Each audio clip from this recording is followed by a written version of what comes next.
Bom, pessoal, nós vamos falar hoje sobre um aparelho muito utilizado em nossas clínicas, que é o chamado disjuntor de Haas. E também vamos falar do Hyrax. Esses dois aparelhos, eles servem para descruzar mordida posterior, geralmente em pacientes respiradores bucais, onde houve uma malformação óssea devido à respiração bucal e as maxilas não se formaram completamente. Então, com essa respiração bucal, o ar não passando pelo nariz, não havendo um estímulo para a formação dos ossos da face, então as maxilas elas tiveram uma malformação, ocorrendo então o cruzamento desses dentes. Geralmente, esses aparelhos são colocados numa fase bem precoce. Quanto mais jovem o paciente, melhor. Inclusive, dos 8 aos 10 anos, quando se quer fazer uma expansão rápida da maxila, nós utilizamos então o disjuntor de Haas modificado. Mas vamos então à nossa explanação. A mordida cruzada posterior é a inversão de contatos oclusais, como nós estamos vendo aqui. Então, em vez desse dente aqui, desse contato estar por vestibular, no molar superior, porque a arcada superior recobre a inferior, então houve uma inversão aí nos contatos. Então, uma inclinação dentária devido a uma deficiência transversal na relação entre as bases ósseas. Então, o paciente respirador bucal, ele tem aqui uma deficiência aqui na formação do palato.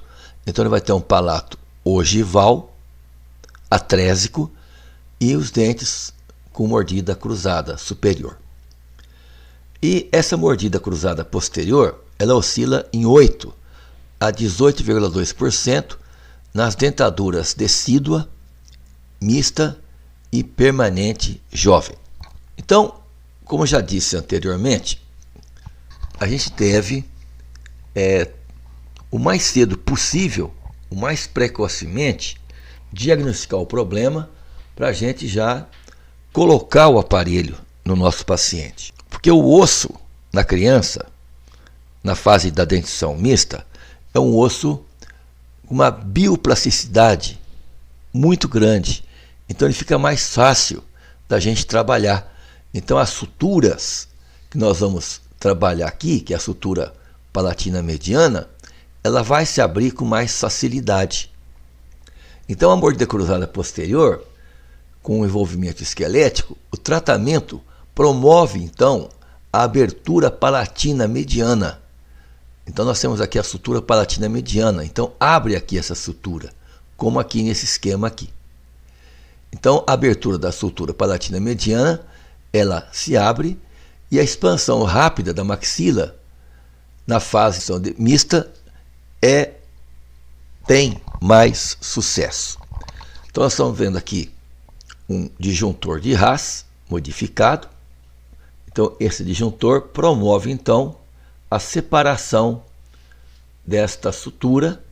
Nós vamos explicar mais para frente, dessa sutura palatina mediana e também aqui na frente da intermaxilar. Então veja aqui nessas figuras, nós temos então a sutura palatina mediana, aqui na frente a intermaxilar e aqui o aparelho expandido.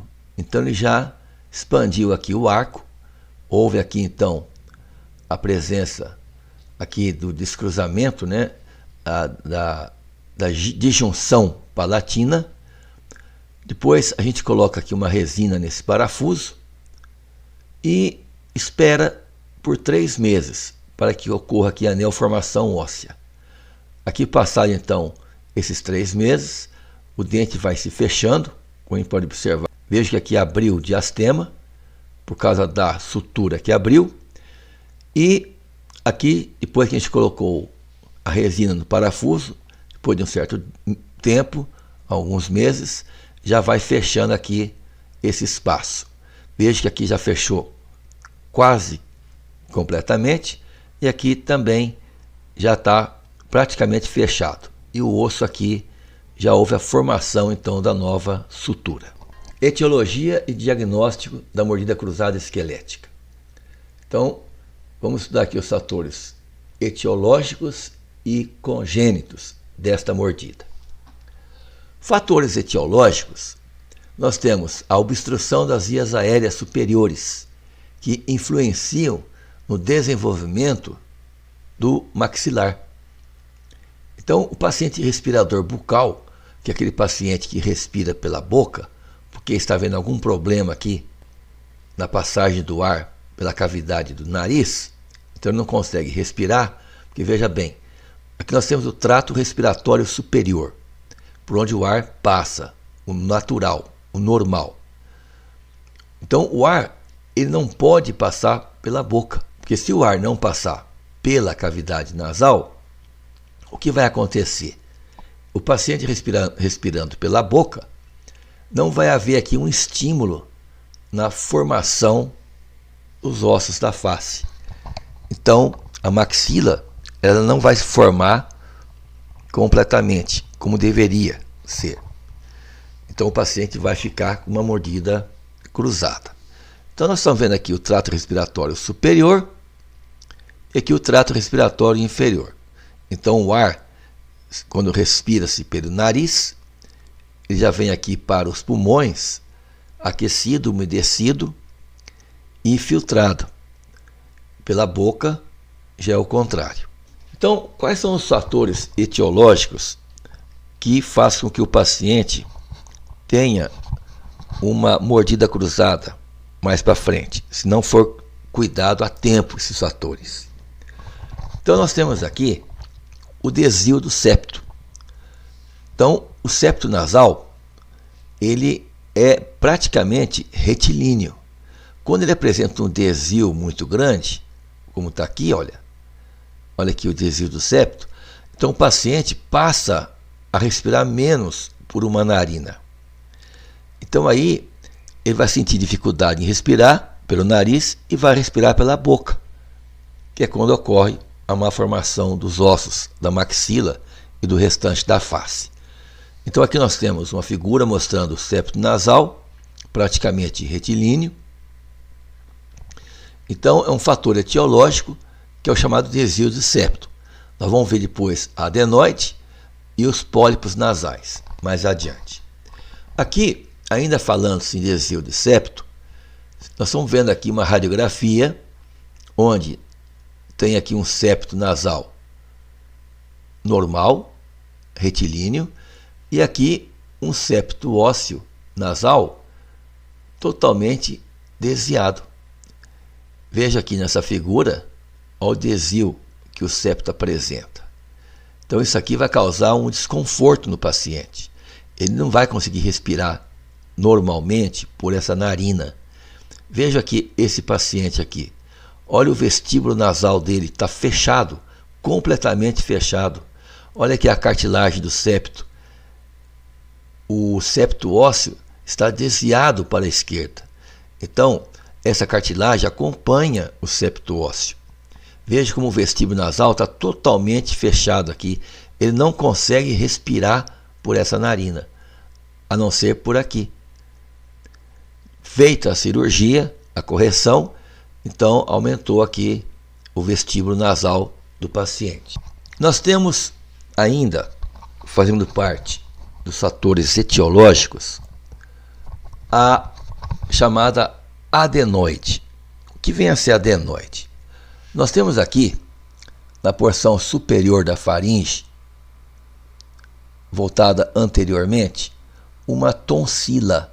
Então, essa tonsila, quando ela não está inflamada, o ar passa naturalmente aqui para as vias aéreas superiores. Então, o ar penetra pelo vestíbulo nasal, passa aqui pela cavidade nasal, depois passa aqui por uma abertura aqui atrás, que é a coana, e vai para a faringe. Agora, quando o paciente tem uma inflamação dessa tonsila, como aqui, por exemplo, então essa tonsila ela aumenta de volume a tal ponto que vai obstruir a passagem do ar. Então, vai fechar esse espaço aqui. Então, nós estamos diante da adenoide. O que vem a ser a adenoide? A adenoide nada mais é do que a tonsila faríngica quando ela está inflamada. Vejam aqui, nessa figura, a tonsila faríngica bem inflamada. Então, nós temos aqui a adenoide. Veja que o ar passando aqui pelo nariz, ele cai na cavidade nasal e ele não consegue passar por aqui. Então, o paciente é obrigado a respirar pela boca. Então, aqui uma outra figura mostrando a adenoide. Então, não respirando pelo nariz, não ocorrendo o estímulo do ar passando por aí, não vai haver uma formação óssea adequada na face desse paciente. Aqui nós temos outro fator etiológico, que são os pólipos, os chamados pólipos nasais. Vulgarmente, as pessoas falam carne esponjosa. Então a pessoa fala assim, porque fulano de tal, porque é um parente meu, meu filho removeu uma carne esponjosa do nariz, porque ele não conseguia respirar direito. Então isso daí, gente, nada mais é do que um pólipo. Então o pólipo é uma massa esponjosa que obstrui a passagem do ar na cavidade nasal. Então vocês estão vendo aqui um pólipo nasal. Aqui é outro pólipo nasal. Quando nós temos vários pólipos menores, então nós temos aí uma polipose. A polipose é quando nós temos vários pólipos nasais. Já o pólipo nasal é um pólipo grande. Veja aqui, abrindo aqui a narina, o vestíbulo nasal deste indivíduo, vejam aqui esse pólipo nasal, obstruindo a passagem aqui do ar. Aqui ele removido. Então vejam que esse pólipo, ele estava obstruindo aqui a passagem do ar. Nessa paciente, vocês estão vendo, olha, as duas narinas com os pólipos nasais. Então a cavidade nasal aqui está preenchida pelos pólipos nasais. Então o paciente não consegue respirar pelo nariz. Ele passa a respirar pela boca.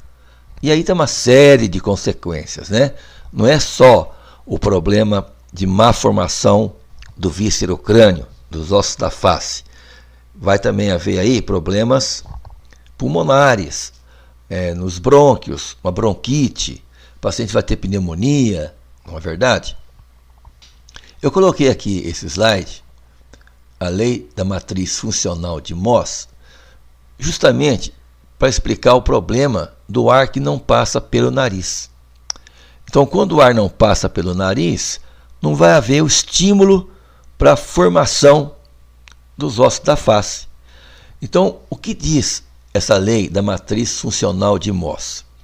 Mohs diz o seguinte: para que um osso cresça, é porque tem que haver alguma coisa que faça com que esse osso vai crescer. Alguma matriz. Então veja aqui, o esqueleto do crânio, a calota craniana, ela cresce porque tem uma matriz aqui dentro que faz com que ela cresça. É o encéfalo. Então, à medida que o encéfalo vai crescendo, vai fazendo esses ossos do crânio crescerem também.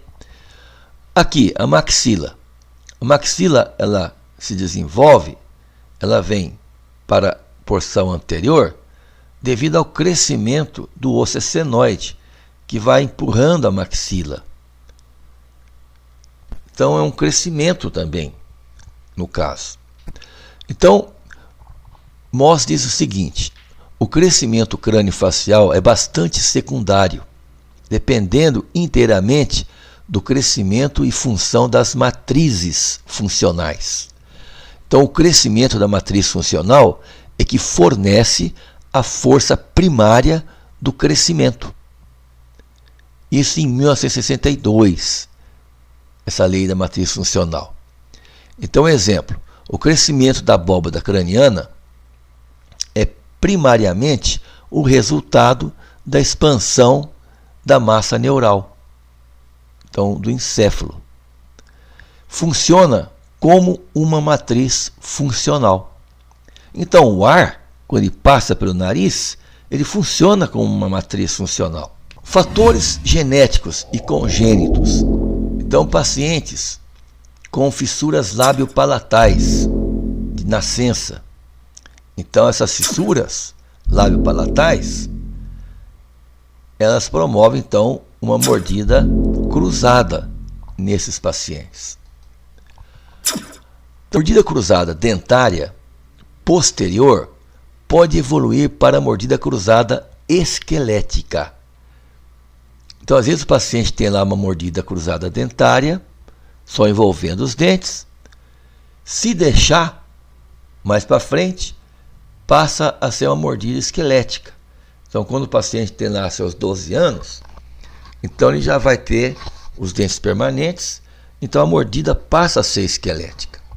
Então, a mordida cruzada esquelética, ela é uma deficiência transversal da área basal, associada a uma inclinação normal ou até mesmo vestibular. Então vejo aqui a deficiência que nós temos nessa maxila. Olha aqui o teto da maxila, não é verdade? Olha essa região aqui, como está bem abaulada. Então, aqui nós temos uma mordida cruzada de origem dentária. Vejo que há uma convergência aqui, ó, há uma convergência para a oclusal. Então, o longo eixo dos molares superiores convergem para a oclusal. Na mordida esquelética, então, há uma divergência para a oclusal. Os dois longos eixos divergem para a oclusal. Então vejo que na mordida aberta, vejo que na mordida cruzada dentária existe aqui, não existe deficiência transversal da área basal. Já na mordida esquelética existe uma deficiência transversal aqui na área basal. Quais são as indicações da expansão rápida da maxila? Nós temos mordidas cruzadas posteriores. Nós vamos fazer uma expansão rápida da maxila quando houver uma mordida cruzada posterior. Isto, gente, numa fase bem precoce. Quando o paciente tem lá seus 8 anos, 9 anos de idade. Correção das inclinações dos dentes posteriores. Então, os dentes posteriores estão inclinados para a lingual. Então, a gente vai corrigir isso daí com expansão. Preparação para a ortopedia funcional dos maxilares. Em cirurgias ortognáticas. Então, quando você vai fazer uma cirurgia ortognática, o paciente tem lá uma deficiência na formação da maxila, a maxila está com retrognatismo e está com a mordida cruzada, primeiro passa pelo ortodontista. Então, vai fazer aí uma disjunção da sutura intermaxilar cirúrgica e também um corte lá na região de crista zigomática alveolar. Então vai cortar aquelas cristas zigomática alveolar e vai romper a sutura intermaxilar cirurgicamente. Aí o paciente já vai estar com o Hirax, que é um aparelho que vamos explicar mais para frente, para fazer a disjunção. Tratamento precoce da classe 3, a protração da maxila.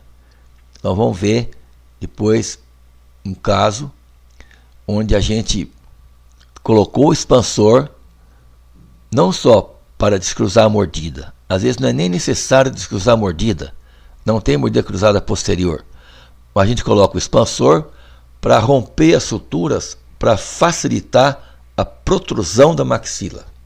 Constituição do disjuntor de Haas. Então nós temos aqui o nosso disjuntor de Haas.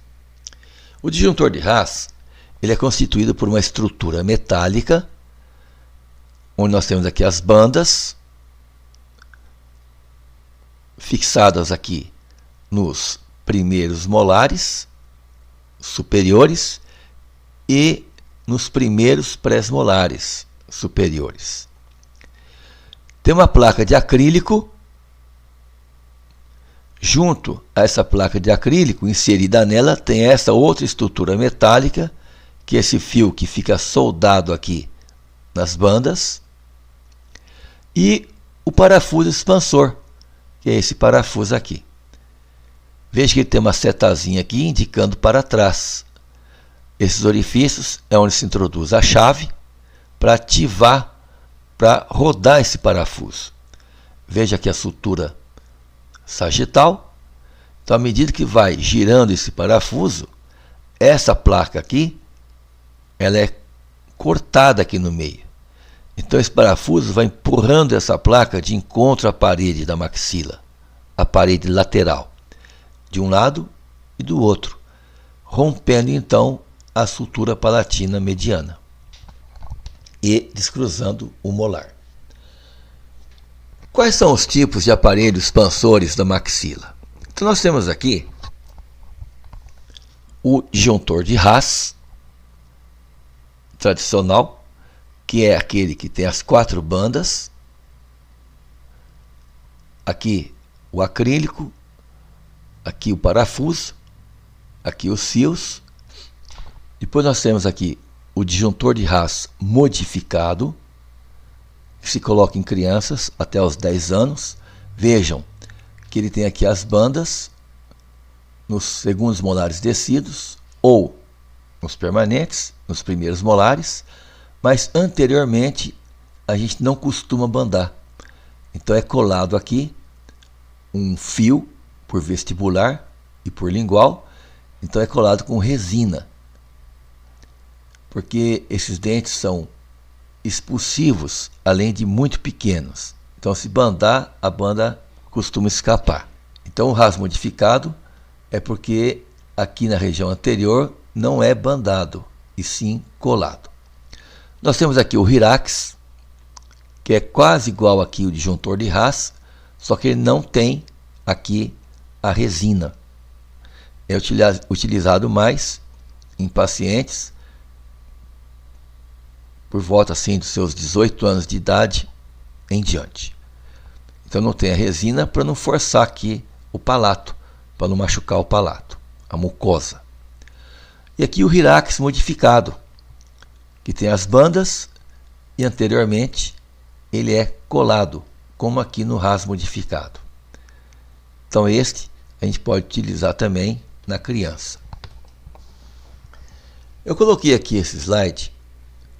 Não é aqui nenhum disjuntor de Haas e nem um Hyrax. É só para dizer, gente, que existem outros aparelhos que descruzam a mordida. Nós temos aqui esse aparelho que é o bihélice. Ele tem 2 helicoides. E nós temos aqui o quadrihélice ou quadrihélice, porque tem 4 helicoides. Então, 4 helicoides. Então, isso aqui é usado muito em dentição decídua, que não há necessidade de colocar aqui um disjuntor, às vezes, de Haas modificado. Apenas um quadrihélice já é o suficiente para descruzar a mordida desse paciente. Como é que é feita, então, gente, a ativação do disjuntor de Haas? Quando a gente cimenta um disjuntor de Haas no paciente, então a gente cimenta as bandas,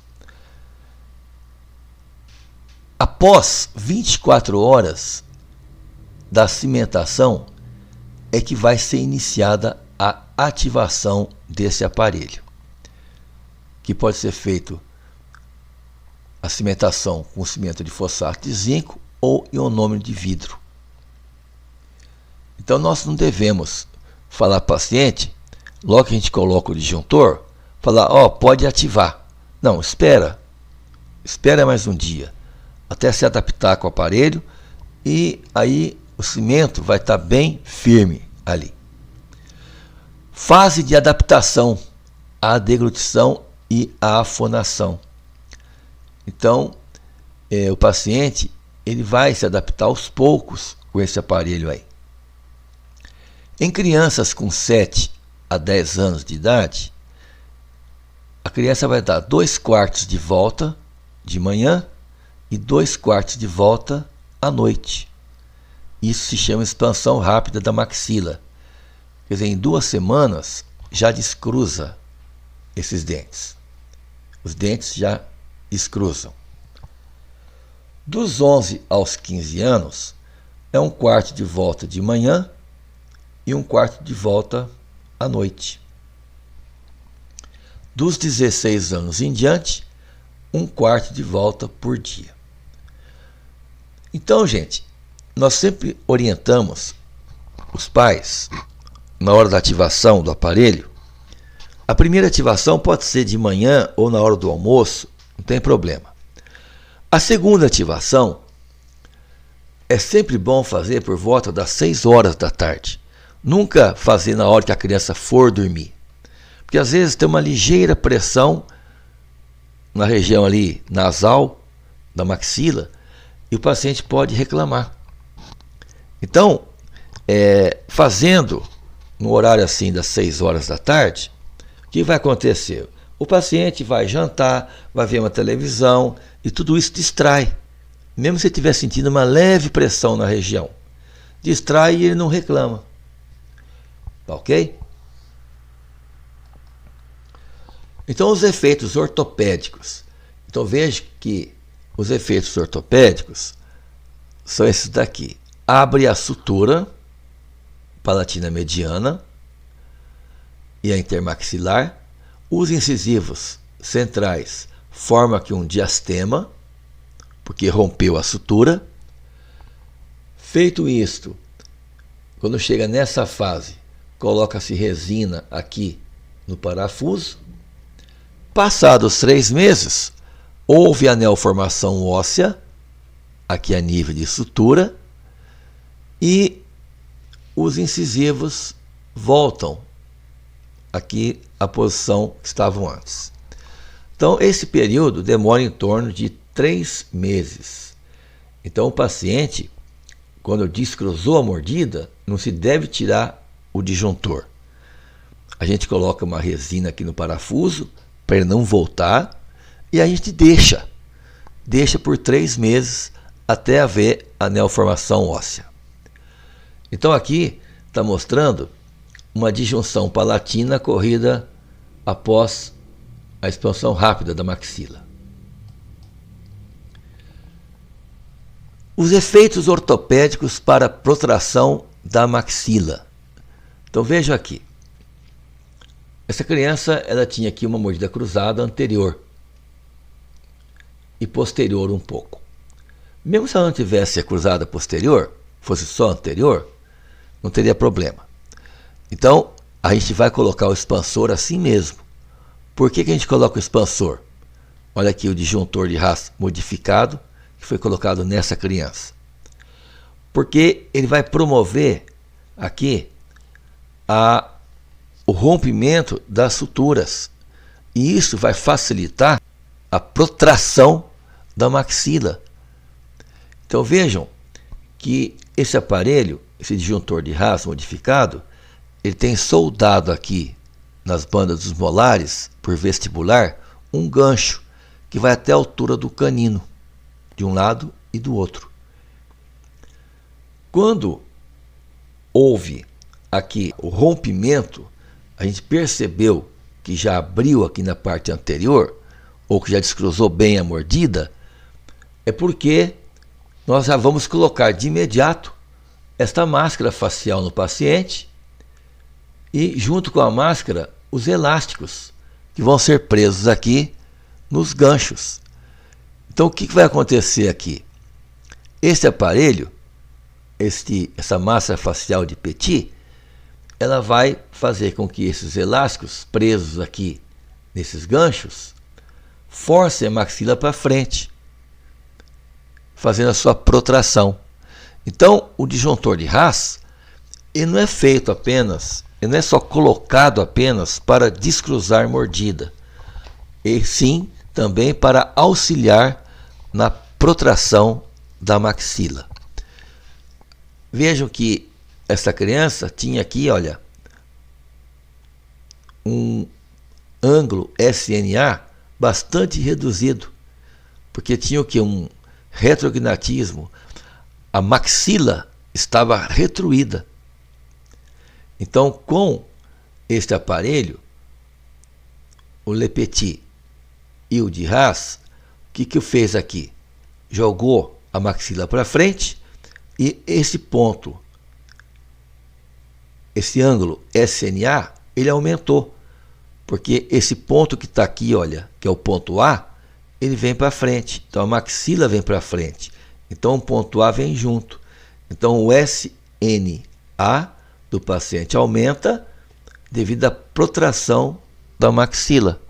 Então o ponto A avança para frente. Então, efeitos ortopédicos para a protração da maxila. Então, nós temos a abertura da sutura palatina mediana, que promove uma rotação da maxila. Ocorre um deslocamento para frente e para baixo, com o avanço do ponto A. Tá ok? Então, se a gente for ler aqui, nesta figura, com o aparelho sobre os dentes superiores e uma tração em direção anterior, proveniente da máscara facial de Petit, os ganchos no aparelho devem ser elevados. Mesmo dessa forma, é provável que a linha de ação de força passe abaixo do centro de resistência do maxilar, podendo-se antecipar alguma rotação para baixo da região posterior do maxilar e abertura da mordida na região anterior. Os efeitos ortopédicos para a protração da maxila, então ocorre um deslocamento para frente e para baixo com o avanço do ponto A. Então está aqui, o avanço do ponto A. Veja que aqui nós temos um ângulo de 78 graus, porque houve aqui a maxila, ela está retraída, e com o elástico puxando aqui a maxila para frente, presa no aparelho de Le Petit, e esses elásticos presos lá no nosso disjuntor de Haas, faz com que esta maxila se projete. Então vai haver a protração da maxila, e junto com a maxila, o ponto A, ele avança, aumentando então esse ângulo de 78 graus para um ângulo próximo do SNA, no valor aqui de 82 graus. Então ocorre um deslocamento da maxila para frente e da mandíbula para trás. Então a maxila para frente, através dos elásticos, e a mandíbula para trás, através aqui da mentoneira. Então veja aqui uma vista anterior, veja aqui os elásticos presos nos ganchos do disjuntor de Haas modificado, e a maxila que antes estava retruída passa a ter a sua protração. Os efeitos ortopédicos. Então, após a expansão rápida da maxila, ocorre uma inclinação lateral dos processos alveolares. A força aplicada tende a dissipar-se no intervalo de 5 a 6 semanas. Então, aquela força que o aparelho faz para abrir a maxila,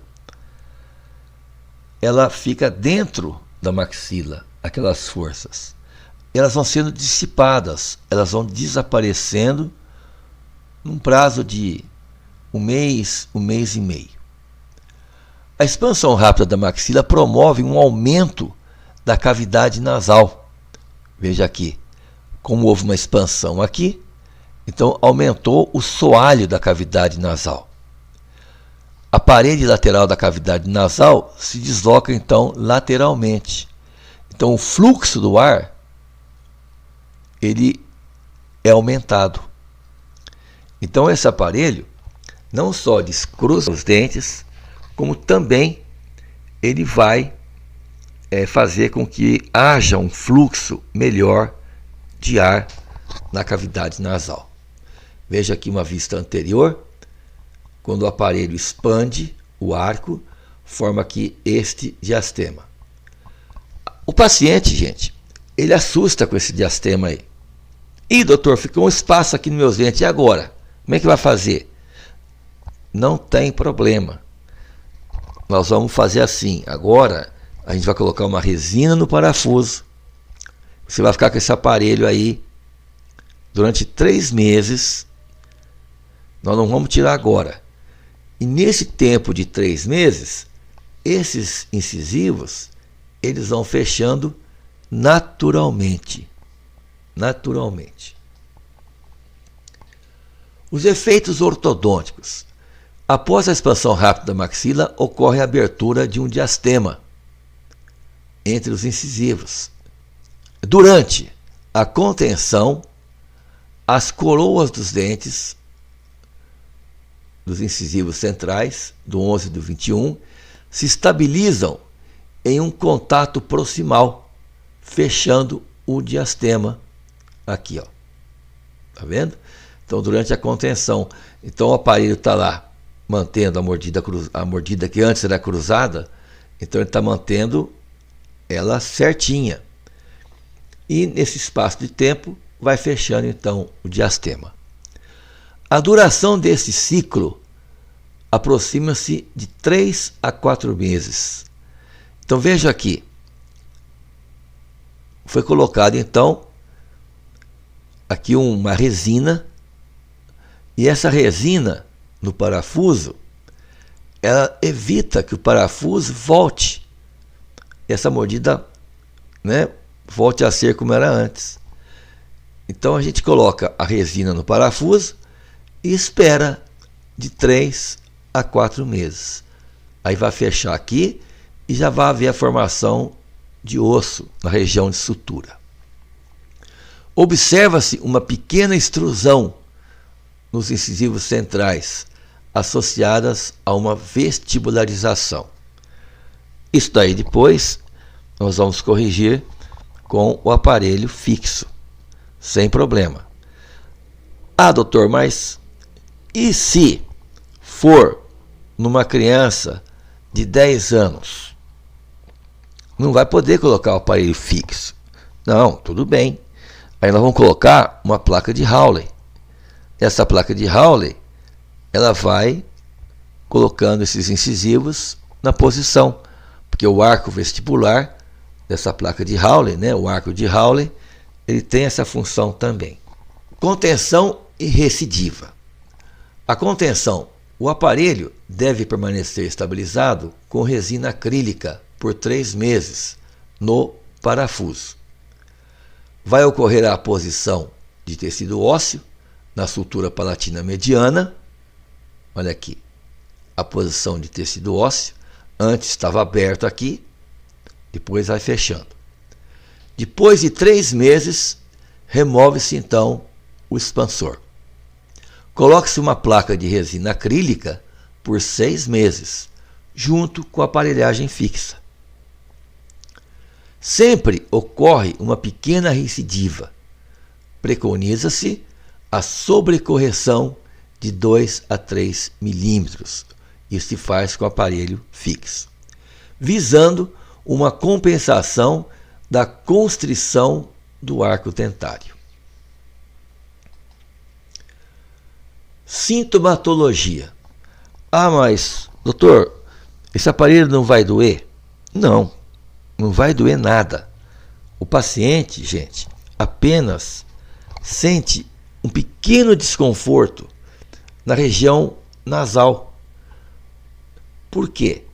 Porque nessa região nasal, o aparelho vai forçando e força essas suturas. Mas é uma coisa assim, que é muito pouca. Não é nada de doer, não.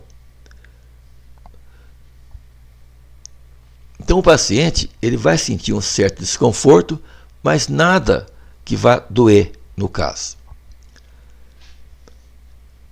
Então nós temos aqui a pressão nos dentes de ancoragem, nos molares, no caso, nos pré-molares, e processos alveolares, no osso. Então pode-se relatar dor nos ossos nasais e nas proximidades das suturas. Então veja aqui, a sutura, por exemplo, nasomaxilar. Então nós temos aqui a sutura naso, de osso nasal, com o processo ascendente da maxila ou frontal. Veja que essa sutura aqui, ele pode sentir uma ligeira pressão aqui nessa região. Na sutura frontonasal, frontonasal está aqui a sutura frontonasal do osso frontal com o osso nasal. Então ele poderá sentir aqui uma leve pressão. Frontomaxilar. Olha aqui a sutura frontomaxilar do osso frontal com o processo frontal ascendente da maxila. Então ele poderá sentir aqui uma leve pressão. E aqui, anteriormente, nessa sutura aqui, que é a sutura intermaxilar, na junção anteriormente das duas maxilas. Então esses são os pontos onde o paciente poderá sentir uma leve pressão. Nada que se alarme, que vai doer muito, que vai ter um problema muito sério. Nada disso. Se ele estiver muito assustado, aí dá lá um analgésico para ele. Mas não há nem necessidade. Observações clínicas para os pacientes submetidos à expansão rápida da maxila. Pessoal, quando a gente se depara com um paciente que precisa de colocar um disjuntor de Haas, porque a mordida está cruzada, e ao mesmo tempo vai ter que colocar depois, não é?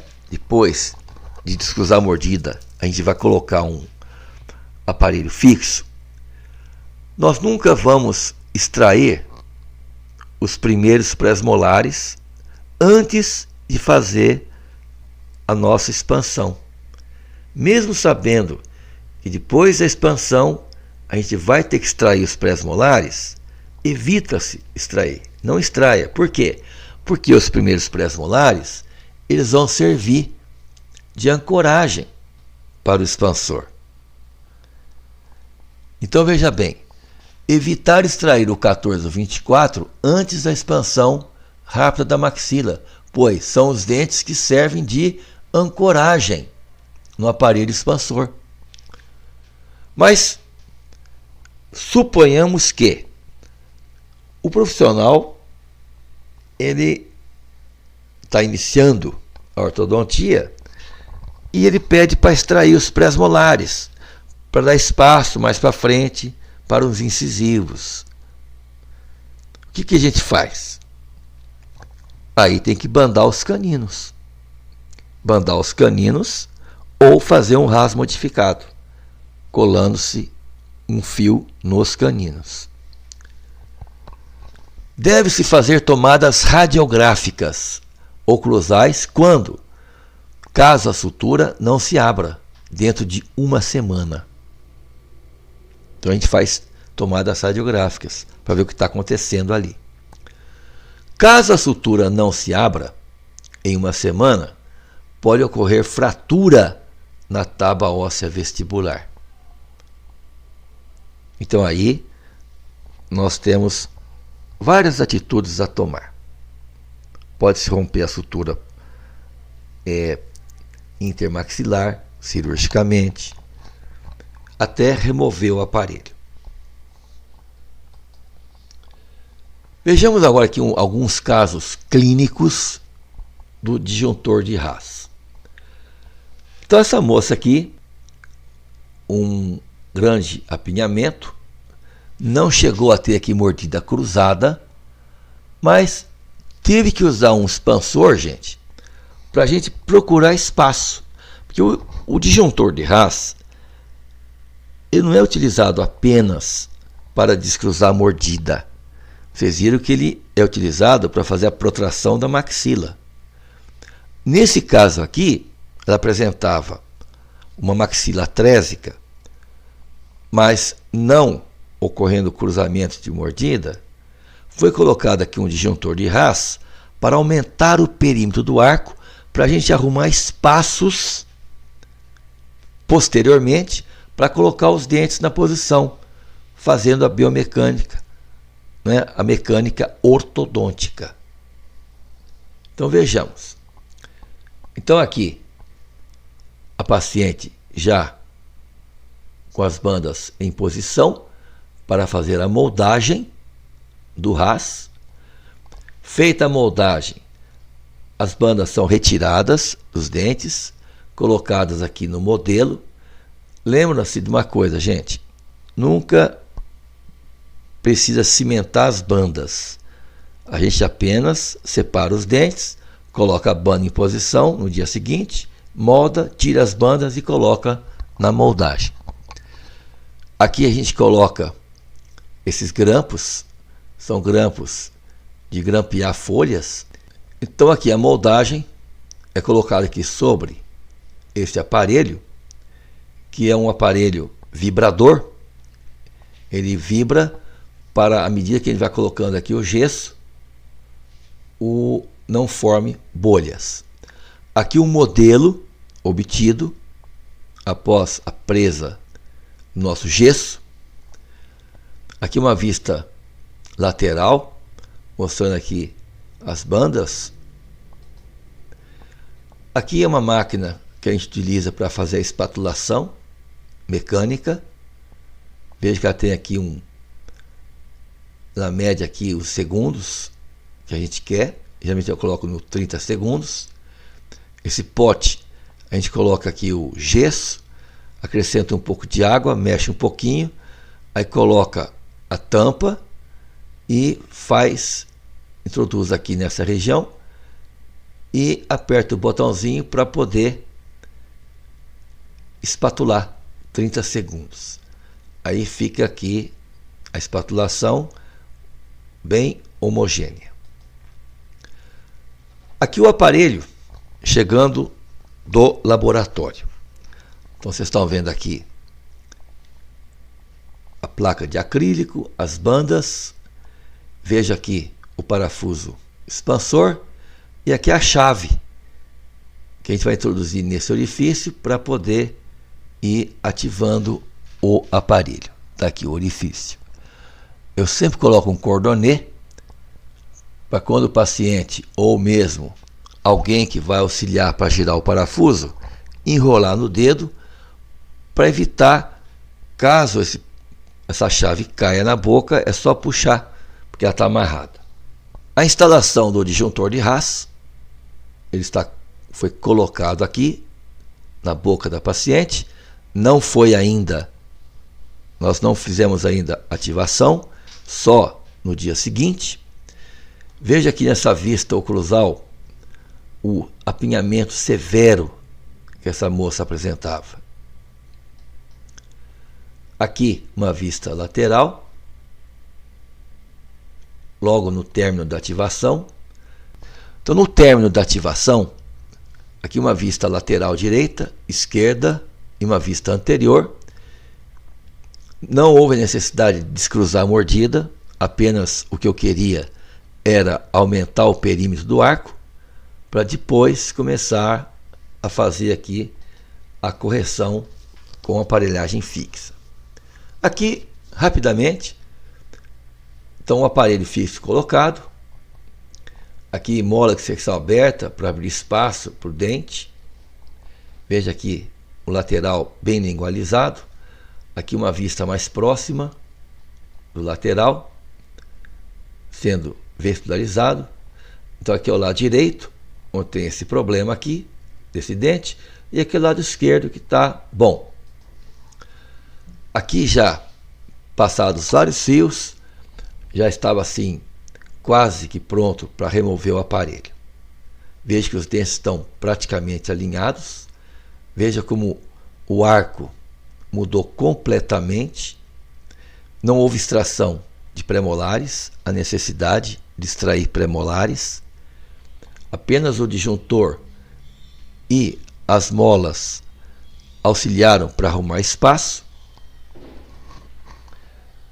Então veja aqui, antes, depois, uma vista oclusal aqui, já praticamente tudo alinhado e nivelado, e aqui o inferior. Veja como está alinhadinho. Estão alinhados os dentes inferiores. Então, só o disjuntor de Haas, mais a aparatologia ortodôntica, já fez corrigir isso aqui. A finalização do caso com placa de Hawley, e aqui o 3x3, uma vista lateral, frontal e lateral esquerda. Então aqui então, pronto, né? Caso terminado, encerrado. O caso no início e no final do tratamento. O disjuntor de Haas modificado. Então olha aqui. O disjuntor de Haas modificado, ele apresenta as bandas, que podem ser colocadas nos segundos molares descidos ou no primeiro molar permanente. O Haas modificado, ele é utilizado mais em dentição mista. E aqui na frente, ele é colado. Veja que a gente coloca aqui, vai fazer a colocação de resina por lingual e por vestibular. Primeira coisa que a gente faz, quando nós formos colocar esse disjuntor, gente, a gente coloca o disjuntor em posição na boca do paciente, para ver se vai encaixar as bandas certinhas. Às vezes, esses fios, eles ficam meio para fora. Esse aqui, por vestibular, fica mais para fora, fica mais para o vestibular, não encosta no dente. Então a gente vai acomodando esses fios junto ao dente. Depois que os fios estão junto aos dentes, bem certinhos, a gente cimenta, né, o aparelho, e depois de cimentado, a gente já faz de imediato a colagem anterior. Nossa pacientezinha, veja aqui o lado direito, bastante cruzado, lado esquerdo também, e aqui uma vista anterior. Aqui uma radiografia panorâmica. Aqui o seu disjuntor de Haas modificado. Veja aqui novamente. Aqui o disjuntor já instalado na cavidade bucal. Então ele foi cimentado aqui na região das bandas. E na região de dentes anteriores, olha aqui, nos caninos, ele foi colado com resina. Aqui, no final da ativação, veja que expandiu bastante o arco. Olha como abriu bastante esse parafuso. Olha o diastema. Um espaço bem grande. Aqui foi colocado a resina para esperar 3 meses. Depois que a gente tirou o Haas, passados 3 meses, foi colocado então uma placa de Hawley para a contenção dos dentes, porque ela ainda apresentava dentes descidos, então a gente esperou para colocar o aparelho fixo. Esse outro paciente também aqui usou um Haas modificado. Ele tinha aqui uma atresia de maxila, aqui a radiografia panorâmica, e veja aqui o Haas modificado. Aqui a chave com o cordonê, aqui o aparelho instalado, já em ativação.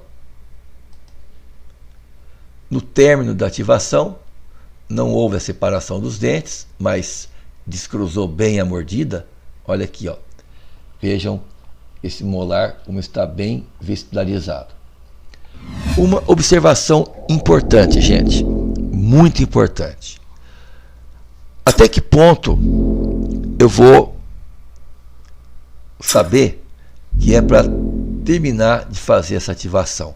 Porque às vezes o parafuso ainda falta mais algumas rotações nele. Falta girar, tem espaço para girar mais. Mas o dente, quando eu percebo que a cúspide lingual está tocando aqui já o sulco mesodistal do inferior, então eu não posso ultrapassar a cúspide lingual do superior aqui por vestibular do inferior, porque senão vai ter uma mordida de Broad. Então a gente faz com que o primeiro molar superior chegue mais ou menos aqui no sulco mesodistal do inferior. Aí depois a gente pode parar a ativação. Eu sempre peço para o paciente voltar a cada semana nas manutenções. Então, para ver se ele está ativando certinho. Porque já aconteceu casos que o paciente voltou, estava a mesma coisa. Depois de explicado tudo direitinho. Aí eu expliquei novamente. Uma semana depois, o paciente volta, aí a gente percebe que está abrindo já. Certo? Muito bem. Volta daqui a uma semana. Então a gente vai controlando semanalmente para não extrapolar. Para isso aqui não vir totalmente para fora. Aqui, sem a resina no parafuso. E aqui eu coloquei a resina no parafuso. Então essa resina é para evitar que o parafuso ele retorne, ele gire o contrário. Então tudo que abriu vai fechando depois. Então volta, tem uma reincidiva. Então a resina breca o parafuso. Então fica aí por 3 meses, depois é colocado uma placa de Howley. Esse slide, gente, é para mostrar o que pode ocorrer com aqueles pacientes em que a gente coloca um expansor de Haas, pede para voltar daqui uma semana e o paciente não volta. Aí passa uma semana, passa 2, a gente liga para o paciente, marca o horário, o paciente não vem. Depois de 2 meses, o paciente liga, a mãe ou o pai, ah, tá, ele não está aguentando de dor, está forçando muito. Bom, por que aconteceu isso? O paciente não veio no retorno. Foi ligado para o paciente vir. O paciente não apareceu. Então, pessoal, o que acontece? A resina, ela machuca o palato, a mucosa. Então, forma uma necrose.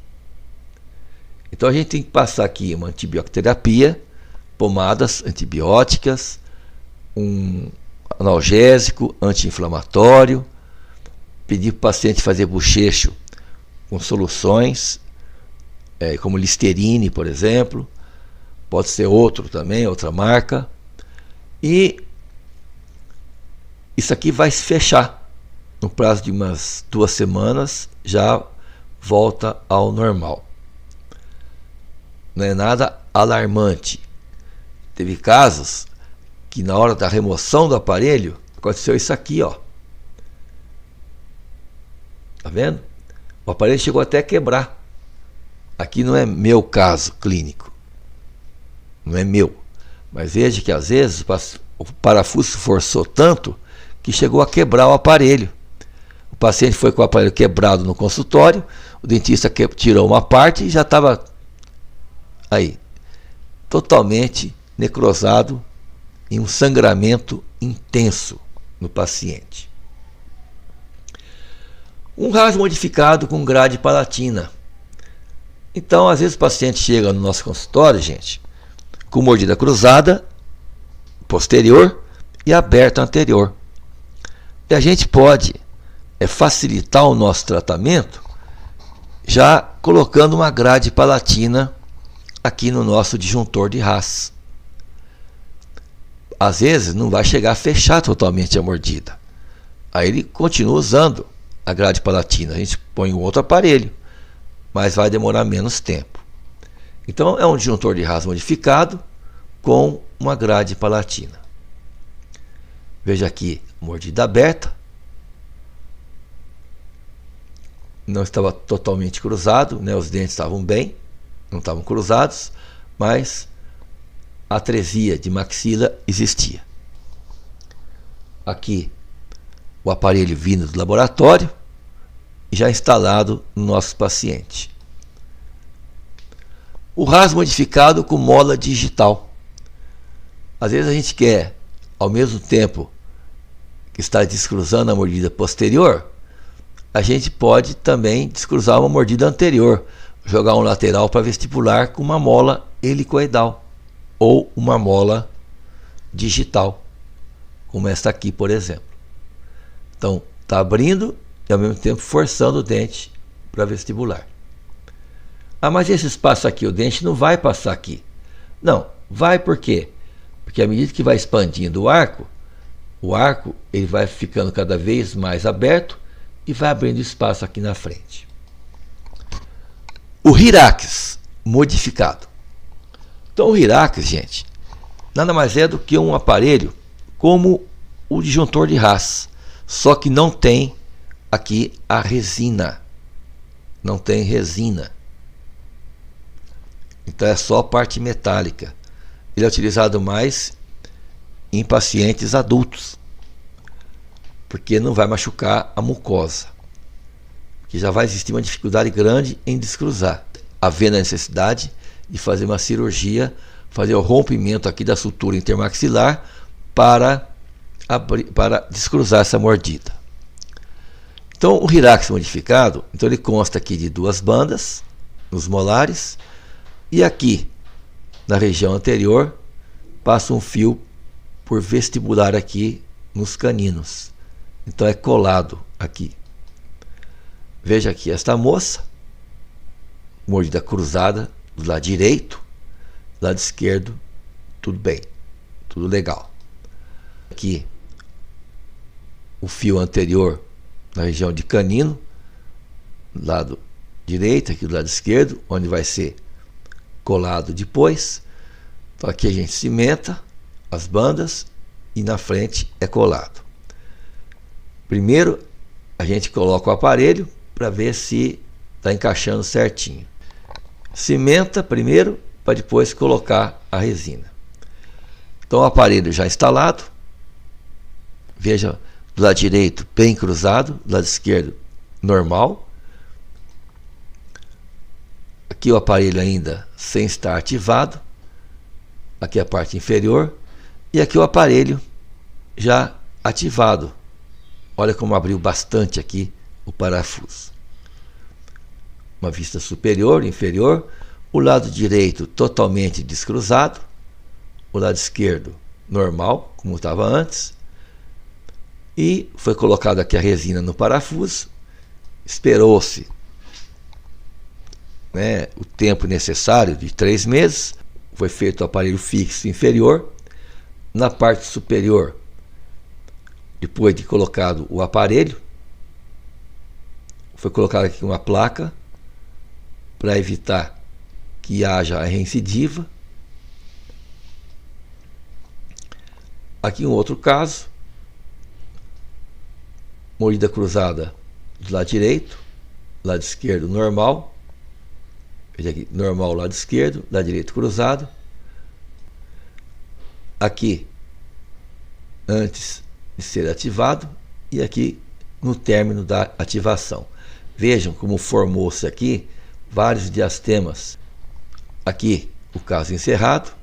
Vejam os diastemas que o paciente apresentou. Depois foi colocada aqui uma placa para manter os dentes na posição, para evitar que haja recidiva. Colocado o aparelho inferior, superior e a mecânica ortodôntica. O paciente ainda está em tratamento E com isso, gente, nós encerramos então essa nossa explanação sobre o disjuntor de Haas e o Hirax. Veja que eu mostrei mais o Hirax modificado, porque eu gosto mais do que o Hirax que é bandado canino. Geralmente dá problemas nos caninos. Então aproveito e já colo só. Tá ok? Então o Hirax, como vocês estão vendo aqui, o Hirax colado na frente, que é o Hirax modificado. Então, gente, até uma próxima aula.